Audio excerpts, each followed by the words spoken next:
Welcome to Integrazo. In this video, I'll show you how to connect this plugin with your product. You can find the plugin download link in the description below. Let's get started. After activating the plugin, go to the plugin setup page from your WordPress dashboard. Now click on Select Plugin. A pop-up will open. Choose your plugin from the list. Next, click on Select Product. A pop-up will open. Choose your product from the list. After selecting both, click on the Save and Next button. Next, in Step 2, add your account authentication details. First, enter your account name for identification. Next, select your account data center name. Now click the Authenticate button. Now it will redirect you to your Zoho account. Here, review the permissions and click Accept. After that, it will redirect you back to the WordPress plugin page.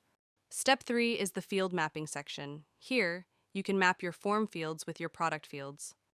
First, select the form you want to integrate from the list. Next, select the department where the ticket should be created.